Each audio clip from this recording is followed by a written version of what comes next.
Graça e paz.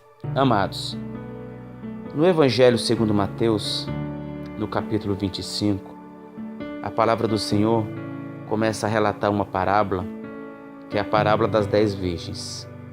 E Jesus, ele contou várias parábolas durante o seu ministério, e essa parábola aqui das 10 virgens, ele contou na semana que ele seria preso, na última semana de vida, de vida como homem aqui na terra. E ele trouxe essa parábola para alertar a sua igreja, para alertar o povo de Deus. Por quê?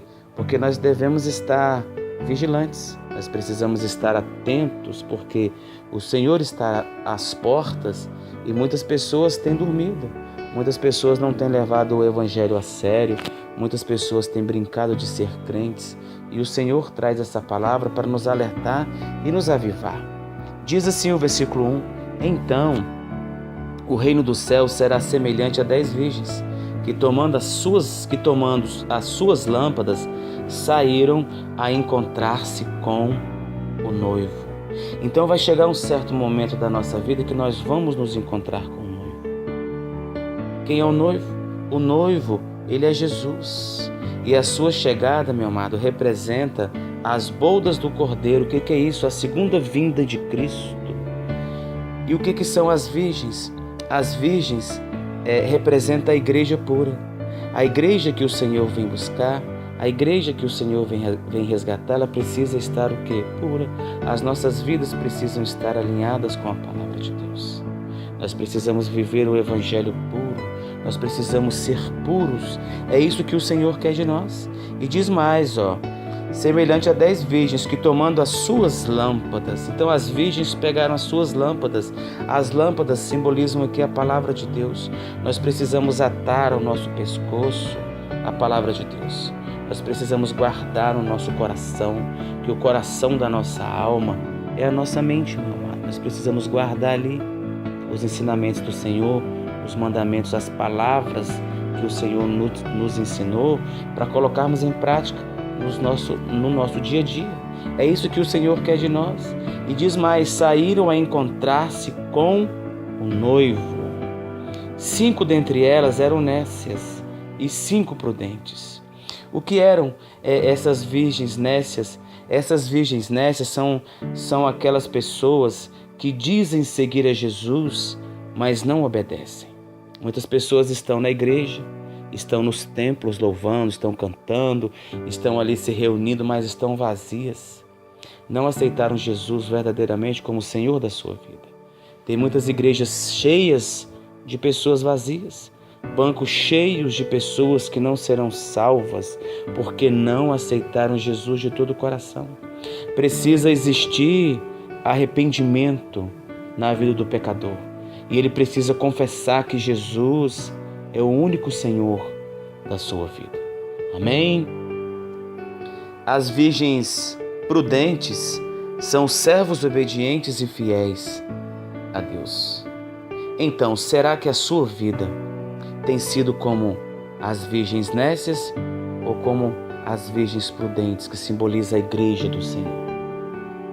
A igreja do Senhor somos nós. Nós somos templo do Espírito Santo, habitação do Senhor em nossa vida. Mas nós precisamos ser o quê? Prudentes. Nós precisamos estar o quê? Alertas a todo tempo. As nécias, olha o versículo 3. Ao tomarem as suas lâmpadas, não levaram azeite consigo. No entanto, as prudentes, além das lâmpadas, levaram azeite nas vasilhas. O azeite, meu amado, ele simboliza o Espírito Santo de Deus. A unção que mantém acesas as lâmpadas na vida do crente é o Espírito Santo de Deus. E isso vem com a comunhão, com a intimidade que você tem com o Senhor. Quanto mais você se aproxima de Deus, mais Ele se aproxima de você. Então você precisa agir, você precisa se esforçar, porque nós precisamos levar as nossas lâmpadas, mas também o azeite. Não basta você saber a palavra, saber a letra da palavra e não ter a unção que vem do Espírito Santo, porque a unção que vem de Deus, ela vem através do Espírito Santo. Amém? E tardando o noivo, versículo 5, foram todas tomadas de sono e adormeceram. Mas à meia-noite ouviu-se um grito: eis o noivo, saí ao seu encontro. Então se levantaram todas aquelas virgens e prepararam as suas lâmpadas.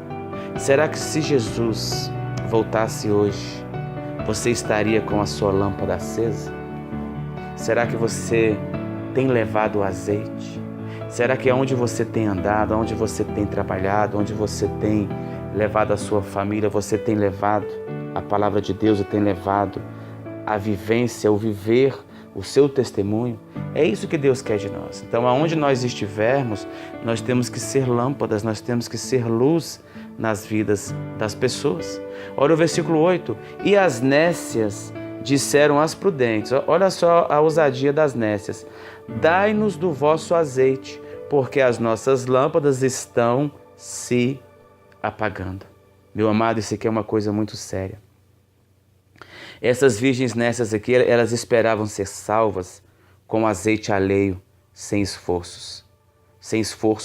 Tem pessoa que acha, tem assim uma grande ilusão que vai ser salva pela unção do outro.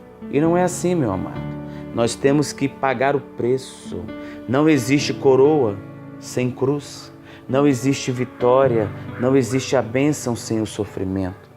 E nós precisamos ser perseverantes. E os vencedores, meu amado, eles serão salvos. Nós temos que lutar na nossa caminhada com Cristo.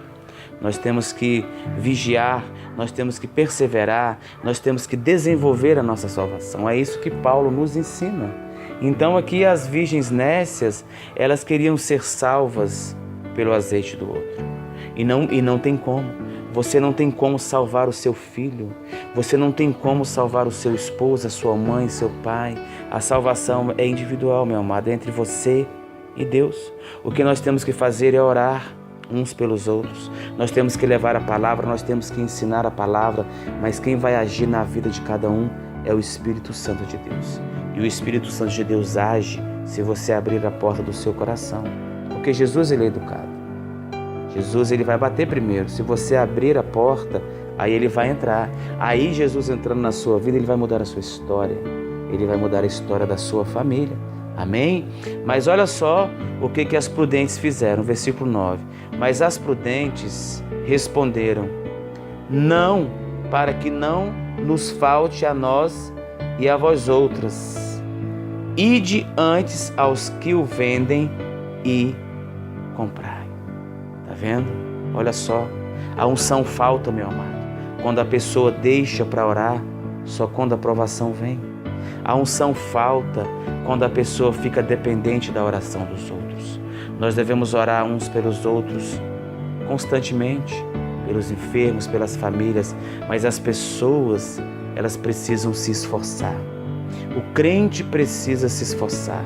Ele tem que dobrar o seu joelho, ele tem que orar e ele tem que agir também. Então muitas vezes a unção falta porque a pessoa deixa para orar somente quando vem a tribulação, somente quando vem a tempestade, somente quando vem o sofrimento. E não é assim que Deus quer que a gente faça. A unção falta quando a pessoa se acomoda e não busca o renovo espiritual. Nós temos que buscar o renovo espiritual todos os dias da nossa vida. Nós não podemos agir como as virgens nécias aqui, que queriam do azeite das virgens prudentes. Não dá. A unção do Espírito Santo vem sobre aqueles que o buscam. Nós temos que buscar constantemente o nosso Senhor em oração. Nós temos que meditar na palavra e deixar o Senhor falar conosco através da palavra. Olha o versículo 10. E saindo elas para comprar, chegou o noivo, e as que estavam apercebidas entraram com ele para as bodas, e fechou-se a porta. Meu amado, vai chegar um dia que o Senhor Jesus vai fechar as portas do céu. Como o Senhor fez com a arca de Noé. Quando o Senhor fechou a arca, ninguém mais pôde entrar. E quando Jesus de Nazaré ele fechar a porta do céu, ninguém mais entrará. Então que você medite, que você faça uma reflexão sobre a sua vida. Será que eu tenho sido prudente? Ou será que eu tenho agido como as virgens nécias, querendo a unção do outro para ser salvo? Amém? nós temos que estar o quê? Apercebidos, nós temos que estar vigilantes, nós temos que ser crentes fiéis o tempo todo, meu amado. Olha só o versículo 11. Mais tarde chegaram as virgens nécias. Elas chegaram depois que Jesus já tinha fechado a porta, clamando: Senhor, Senhor, abre-nos a porta. E olha o que Jesus disse a elas. Mas ele respondeu: em verdade vos digo que não vos conheço. Vai chegar um certo momento que Jesus vai separar. Os seus serão benditos de meu Pai, virão para a direita, e aqueles que serão rejeitados irão para a esquerda. A palavra que Jesus está dizendo aqui: em verdade vos digo que não vos conheço. E diz mais: vigiai, pois não sabeis o dia nem a hora. Nós precisamos estar vigilantes, nós precisamos buscar, todo instante, nós precisamos purificar a nossa vida, lavar os nossos pés. São todos os dias, meu amado. Se você tem algum pecado que você não confessou para o Senhor, este é o momento. Coloque diante de Deus aquilo que você tem feito que desagradou o Senhor, que tem desagradado. Peça perdão verdadeiramente, que Jesus ele vai te perdoar. Restaure a sua vida com Deus. Nós não sabemos o dia, nós não sabemos o momento. E Jesus diz aqui, em verdade vos digo que não vos conheço. Já pensou ser rejeitado por Jesus? Por isso que ele manda vigiar. E o texto diz mais. A partir do versículo 14, ele vem falar da parábola dos talentos, né? Quantos talentos o Senhor tem te dado e você tem deixado de lado? O Senhor talvez tenha te dado um talento de você cantar, de você tocar, de você aconselhar alguém, de evangelizar, de orar por alguém, de zelar, de cuidar, de apacentar e de ensinar, e você tem deixado para lá. Ouça o que a palavra do Senhor diz. Versículo 14. Pois será como um homem que, ausentando-se do país, clamou aos seus servos e lhe confiou os seus bens. O bem que Deus confia a nós é a sua palavra, é a nossa vida, é o nosso bom testemunho. Nós somos despenseiros de Cristo, nós somos despenseiros da palavra. Nós temos que cuidar, nós temos que evangelizar, nós temos que pregar, nós temos que se preocupar com a alma dos outros. Nós temos que olhar para as pessoas, meu amado, com o olhar de Deus. Um olhar compassivo, um olhar benigno. É isso que Deus quer de nós. E diz mais: a um deu 5 talentos, e a outro 2, e a outro 1, e a cada um segundo a sua própria capacidade. Deus, ele conhece a capacidade de cada um. Deus, ele conhece a sua capacidade. Ele vai colocar na sua vida, nas suas mãos, aquilo que você tem capacidade. E quem vai te preparar, quem vai conduzir a sua história, é Jesus de Nazaré. Amém, meu amado? A um deu 5 talentos, a outro 2, a outro 1, a cada um segundo a sua própria capacidade. E então partiu. O que recebera 5 talentos saiu imediatamente a negociar com eles e ganhou outros 5. Então o que é isso? Deus colocou um talento na sua mão, nós temos que dobrar esse talento. Nós temos que frutificar, nós temos que ganhar almas para Cristo. Nós temos, meu amado, que orar pelas pessoas. Nós temos que estender a mão para as pessoas. Nós temos que orar pelo meu irmão, eu tenho que orar pelo meu vizinho, eu tenho que amar o meu inimigo e orar por aquelas pessoas que nos perseguem. E como isso é difícil, mas nós precisamos fazer, porque Deus colocou em nossas mãos que assim o fizéssemos. E diz mais o versículo 17: do mesmo modo, o que recebera 2 ganhou outros 2, mas o que recebera 1, saindo, abriu uma cova e escondeu o dinheiro do seu Senhor. Talvez você tenha agido como um crente covarde. O que é isso? Você tem pegado o talento que Deus te deu e tem enterrado. E vai chegar um momento que você, que nós temos que prestar contas de tudo que o Senhor colocou nas nossas mãos. Você vai ter que prestar conta do marido ou da esposa que Deus te deu, dos filhos que Deus te deu, que são heranças do Senhor, da obra do Senhor, do talento que Deus te deu e você deixou de desenvolver na obra de Deus por causa de picuinhas na igreja, talvez por causa de uma fofoca, por causa de alguém que disse algo que você não gostou. Meu amado, abra os seus olhos. O versículo 19 diz assim: depois de muito tempo voltou o Senhor daqueles servos e ajustou contas com ele. O Senhor, Ele vai ajustar contas conosco, meu amado. Então, aproximando-se o que recebera 5 talentos, entregou outros 5, dizendo: Senhor, confiaste-me 5 talentos, e eis que outros 5 talentos que ganhei. E eis aqui outros 5 talentos que ganhei. Disse-lhe o Senhor: muito bem, servo bom e fiel. Foste fiel no pouco, sobre o muito te colocarei. Entra no gozo do teu Senhor. Sabe o que é o gozo do teu Senhor aqui? É o céu, meu amado. Vai chegar o momento do juízo de Deus nas nossas vidas. Versículo 22. E aproximando-se também o que recebera 2 talentos, disse: Senhor, 2 talentos me confiaste, aqui tens outros 2 que ganhei. Disse-lhe o Senhor: muito bem, servo bom e fiel.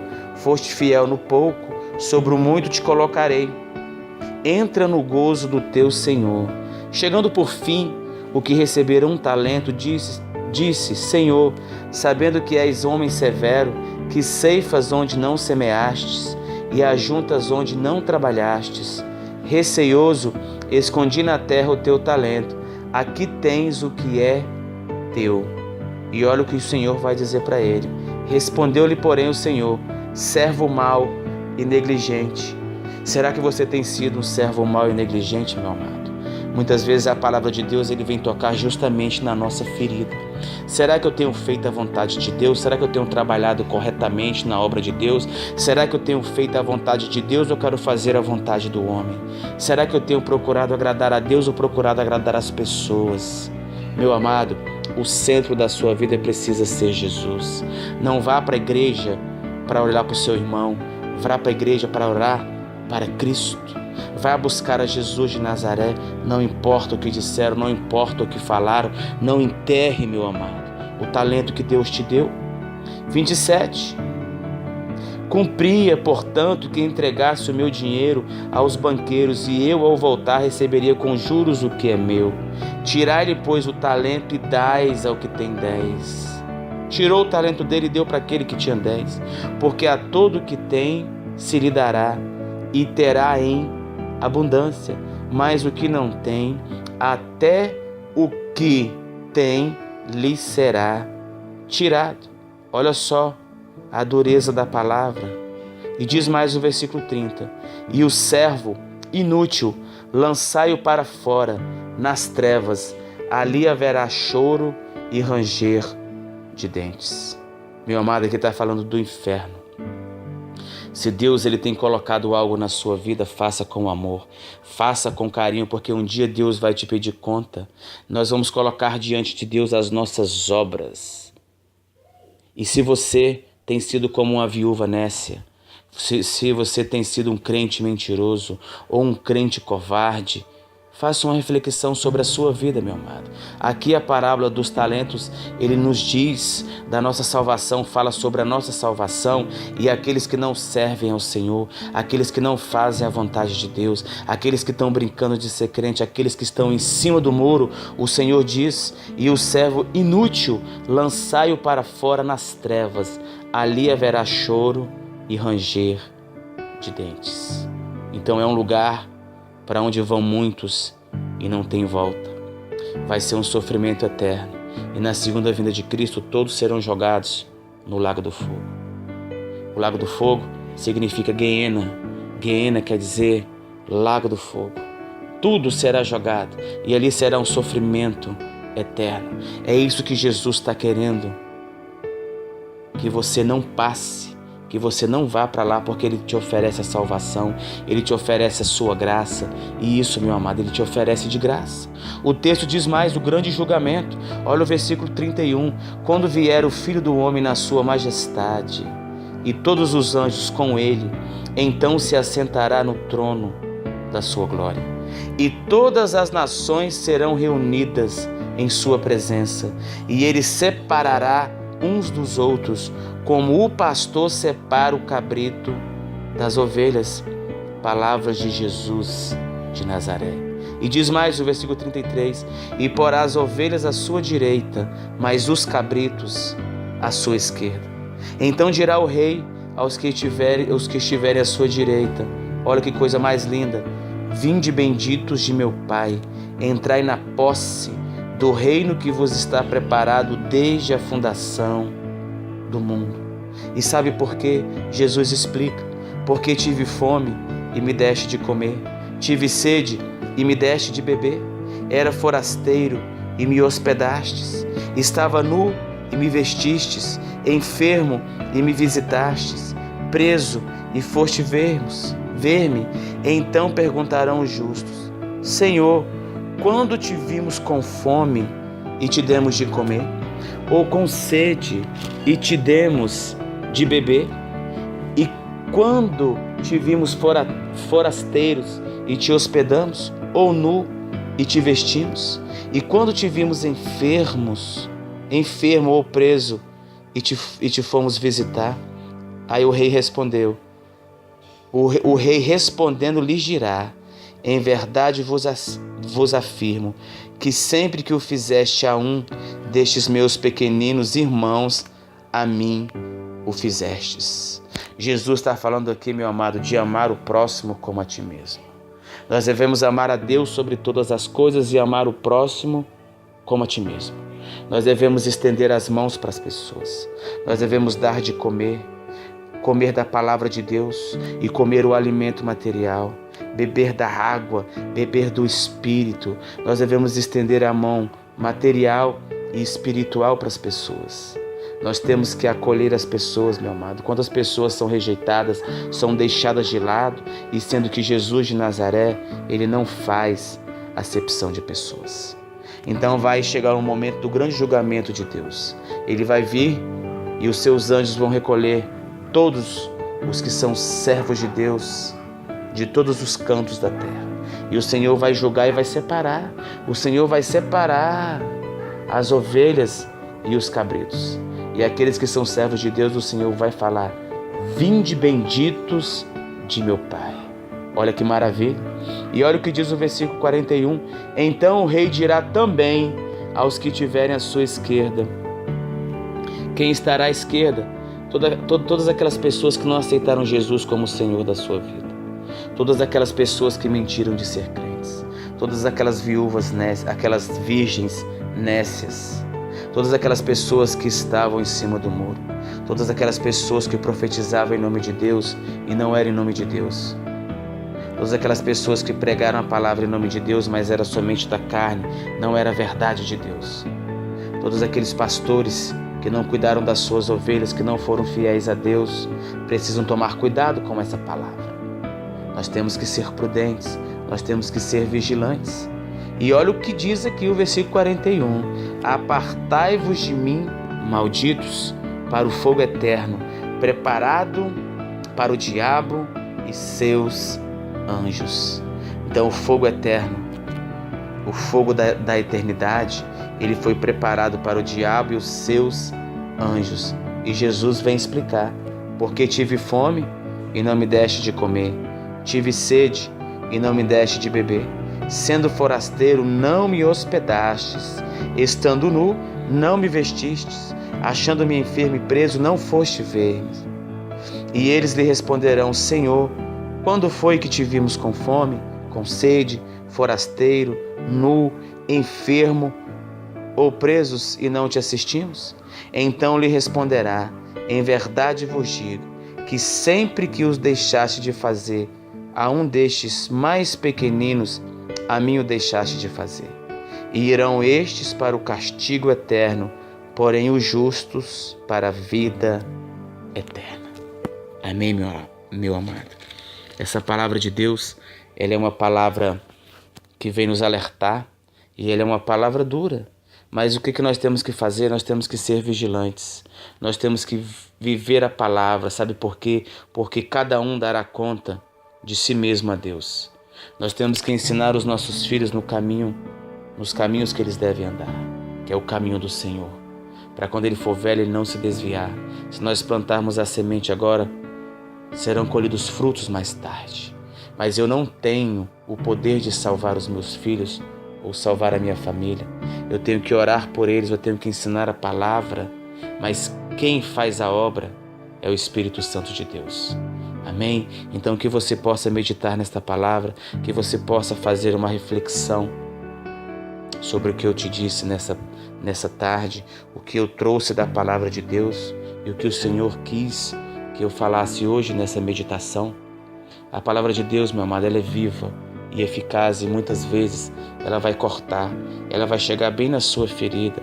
Isso é o Espírito Santo de Deus te tocando e falando: meu filho, está na hora de você mudar de vida, está na hora de você mudar a sua história, está na hora de você se renovar comigo.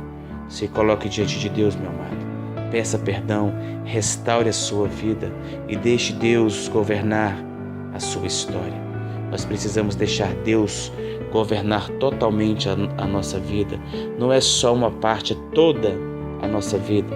E para que isso seja possível, eu preciso ser sincero com o meu Deus. Eu preciso ser verdadeiro, eu preciso ser obediente.